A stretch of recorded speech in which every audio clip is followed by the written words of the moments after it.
As a heart surgeon, I am begging seniors to stop this one habit. You felt fine yesterday. You got up, made your coffee, took your pills, maybe even smiled at the sunrise. But inside your chest, there's a quiet battle happening. And here's the hardest part: most heart damage doesn't hurt until it's too late. Hi, I'm Dr. Martin, a heart surgeon with over 30 years in the OR. I've opened up hearts. I've held them literally trying to save a life. And if you're over 60, I need to tell you something that might just save yours. There's one daily habit, simple, automatic, invisible, that's quietly destroying the strongest muscle in your body. In the next few minutes, I'll walk you through it step by step, not to scare you, but to help you feel strong, steady, and safe again. So if you believe in taking your health into your own hands, tap that red subscribe button. This channel is where seniors come to stay sharp, independent, and in control, because your next small choice might be the one that saves your heart. Part 1, the silent killer in your chair, sitting too much. Let me start with something that might surprise you. The most dangerous daily habit I see in seniors isn't what you're eating. It's not about medications or missed checkups. It's not even smoking or sugar. It's sitting too much. You might think, I'm retired. I deserve to rest. And you do. But there's a big difference between rest that restores you and rest that silently weakens your body from the inside out. I want you to imagine this. Your heart is like a pump, working 100,000 times a day. It depends on movement, on your muscles contracting, your lungs expanding, your legs walking to keep the blood flowing smoothly through your body. But when you sit for hours on the couch in front of the TV, at the kitchen table, your circulation slows. Your calf muscles stop squeezing blood upward. Your arteries start to stiffen. And your heart gets a message. We're not doing much. You can relax. And the heart obeys. Day after day, year after year, that relaxation becomes weakness. And that weakness becomes risk. According to the American Heart Association, sedentary behavior increases the risk of heart disease by up to 147%, especially in people over 60. Let me say that again. If you're sitting most of the day, your chance of developing serious heart problems is more than double that of someone who moves regularly. And yet, most people don't even think of sitting as a habit. They think it's just how the day goes. I've met hundreds of seniors who came into my office and said things like, "Doc, I don't get it. I eat well. I don't feel pain, but I'm just not strong anymore." They notice that stairs are harder, that walking to the mailbox leaves them winded, that their balance feels off, and their lab work, often normal, their EKG, maybe a little slow, but nothing alarming. But when I ask them how long they sit each day, the answer is often the same, most of it. Here's the truth no one tells you. Your chair can be as dangerous as a cigarette if you use it too much. I had one patient, let's call her June. She was 76, a widow, living alone. She told me her days were quiet: wake up, make tea, watch TV, nap, eat, maybe read a little, then sleep. She only left the house twice a week. She wasn't in pain, but she felt tired, sluggish, foggy. After a heart scan, we saw early signs of weakening, nothing dangerous yet, but clearly going in the wrong direction. We didn't need to increase her medication.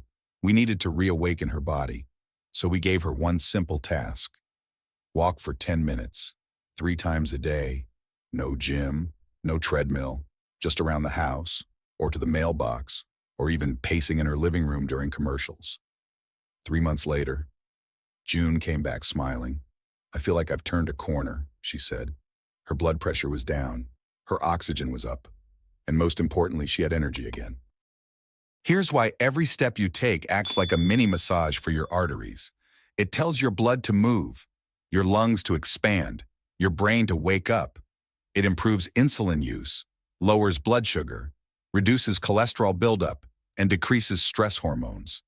It keeps your heart strong by reminding it that you still need it.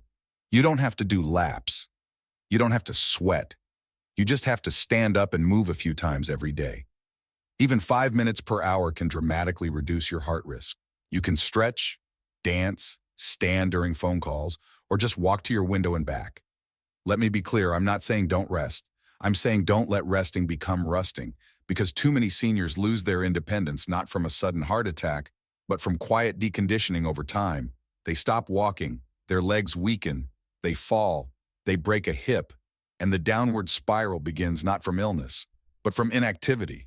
It doesn't have to be that way. Even if you've spent years sitting more than moving, your body can still respond. Muscles can grow stronger, lungs can become more efficient. Your heart can remember how to beat with strength and purpose. And the best part, you don't have to do it alone. Grab a walking buddy, join a local senior center or walking group, or just write a note and put it on your fridge. My heart needs to move today, because it does, and so do you. Transition to next part. Now movement is only one piece of the puzzle. The other half of the equation is what you put on your plate, because even the best walk can't undo a dangerous breakfast. Let's talk about the most common way seniors hurt their heart every morning without even realizing it.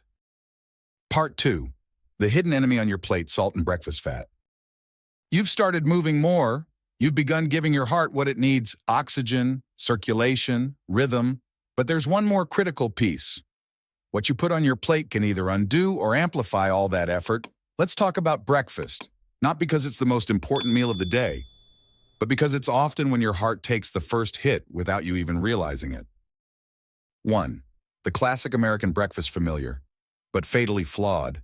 What did your breakfast look like this morning? If you're like many seniors I work with, it might have been 2 slices of toast, a pat of butter, a couple of sausage links, and a rich cup of coffee with flavored creamer.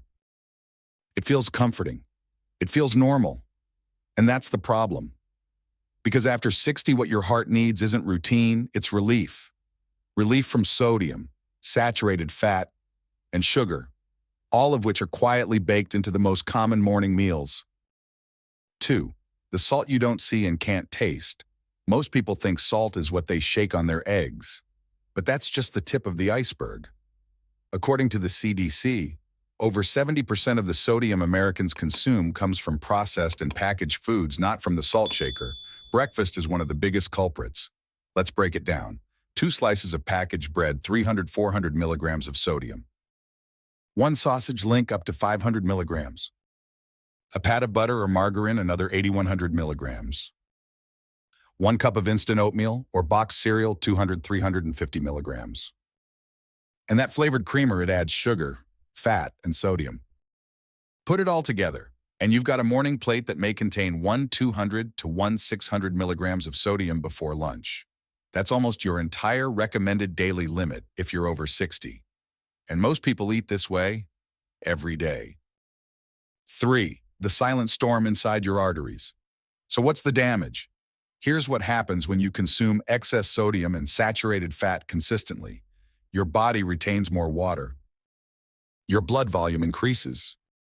Your arteries become narrower and stiffer. Your blood pressure rises. Your heart works harder with each beat. And over time, it wears out. This is the perfect storm for heart failure, stroke, and sudden cardiac events, all happening without symptoms until it's too late. In fact, a large study published in the Journal of the American College of Cardiology found that adults over 65 who consume more than 2,000 mg of sodium daily have a 45% higher risk of heart attack or stroke. That's not an exaggeration. That's data. That's reality. 4. A real-life wake-up call. Let me tell you about Martha. She's 68, lives alone, a wonderful grandmother of 6. Her morning ritual was simple: toast with butter, 2 sausage patties, and coffee with creamer. She never thought twice about it until she collapsed one afternoon while folding laundry. At the ER, her blood pressure was 190/120. She didn't feel sick, didn't even realize she had hypertension. She wasn't taking bad care of herself. She just didn't know what was hurting her. Instead of throwing more medication at the problem, we started by changing her breakfast. Now, she begins her day with oatmeal topped with fresh blueberries, a boiled egg, a cup of unsweetened herbal tea with lemon. Within 3 months, her blood pressure dropped to 125/80, and her energy came back. Her words to me were simple: I didn't know food could fix so much. 5. What your heart wants in the morning. Your heart doesn't need a heavy meal. It needs support. Here's what a heart-smart breakfast can look like. Avocado on whole grain toast. Plain Greek yogurt with nuts and berries. Oatmeal with cinnamon and banana. Boiled or poached eggs. Green or herbal tea. These foods are rich in potassium, magnesium, and antioxidants nutrients that help balance blood pressure, improve vessel flexibility, and reduce inflammation. They also leave you feeling light, not sluggish. And no, this doesn't mean eating bland rabbit food. It means eating with purpose. It means giving your heart fuel, not friction. 6. Your taste buds will catch up, and so will your heart. Here's a powerful truth. You don't need as much salt and fat as your taste buds think. Within just 2 weeks of lowering sodium and greasy foods, your sense of taste will reset. You'll start tasting the sweetness of fruit again, the richness of avocado, the flavor of herbs. And when that happens, your heart will thank you with steadier beats, lower blood pressure, and longer-lasting energy. Now, we've talked about how to move better. We've talked about how to eat smarter. But there's one more piece no one talks about enough: the emotions we carry. Because even if you're active and eat perfectly, if you're bottling up stress, grief, or loneliness, your heart may still be under siege. Let's talk next about the emotional weight that quietly breaks hearts and how to lift it before it's too late. Part 3. Emotional stress. The pain your heart feels but your doctor can't see. We've talked about movement. We've talked about meals. But there's one more piece, one that's often overlooked, even by doctors. And yet, it might be the most dangerous of all. Because not all heart attacks begin with a skipped walk or a salty breakfast. Some begin with a memory, a loss, a long period of feeling alone. And the worst part, no one else can see it coming. 1. The heart doesn't just pump, it feels. We often think of the heart as a machine. It beats, it circulates blood, it keeps us alive. But the truth is, your heart is also emotional tissue. It responds to what you feel, not just what you eat or how you move. Have you ever felt your chest tighten when you're overwhelmed? Your breath shorten when you're afraid? That's not in your imagination. That's your heart responding to emotional stress in real time. In fact, emotional distress, when ignored, can damage your heart physically. A 10-year study published in Circulation found that seniors with chronic emotional stress had a 27% higher risk of heart attack and stroke. Even when all other health markers were stable, stress releases hormones like cortisol and adrenaline. Those hormones make your heart beat faster, your blood vessels narrow, and your blood pressure rise. If this happens occasionally, your body recovers.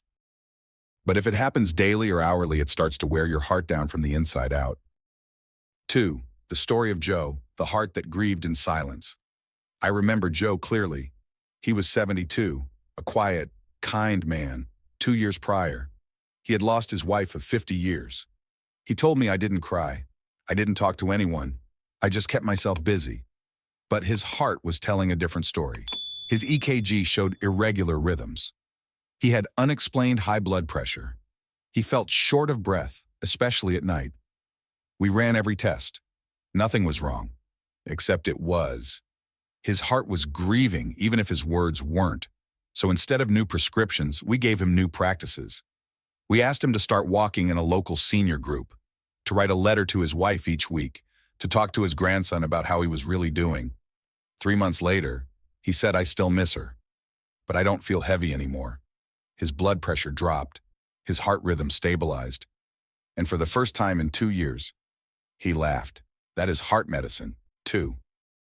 3. The physical cost of emotional silence.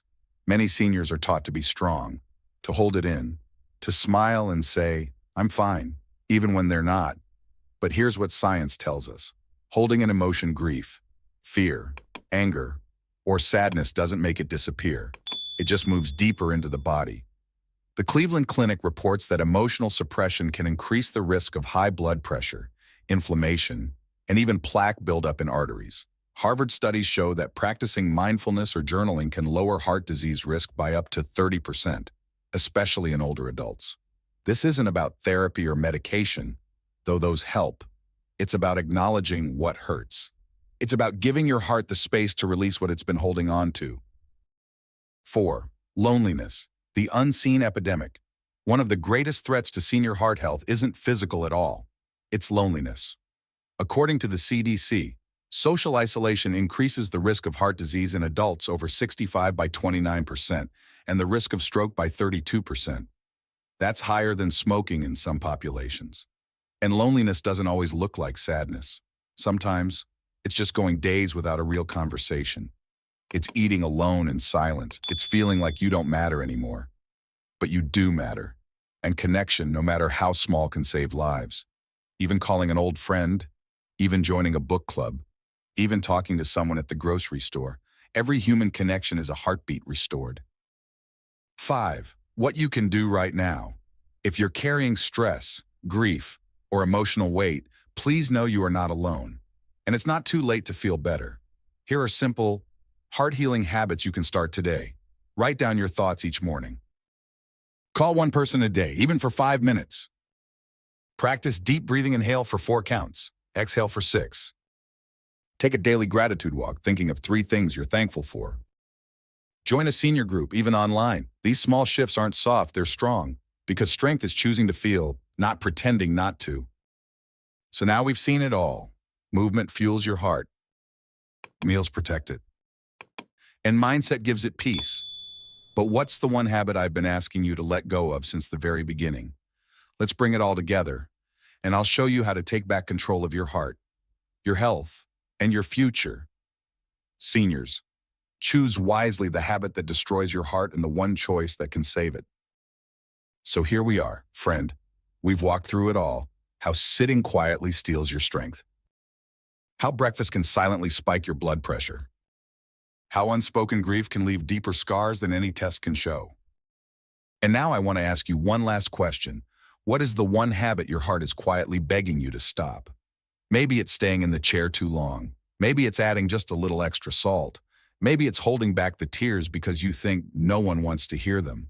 Whatever it is, you have the power to stop it, not out of guilt, not out of fear, but because you still have so much life ahead of you, and your heart wants to be part of it. So I'm not asking for everything to change overnight.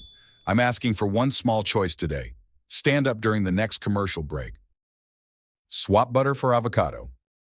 Call the person you miss but haven't spoken to in years, because your heart has carried you through every moment of your life. Now it's your turn to carry it with care. If this video touched you, comment below with a yes to let me know you're with me. And if you're ready to take back your strength, don't forget to hit subscribe. This channel is here to walk beside you, step by step. One heart, one habit, one new beginning. Let's start today.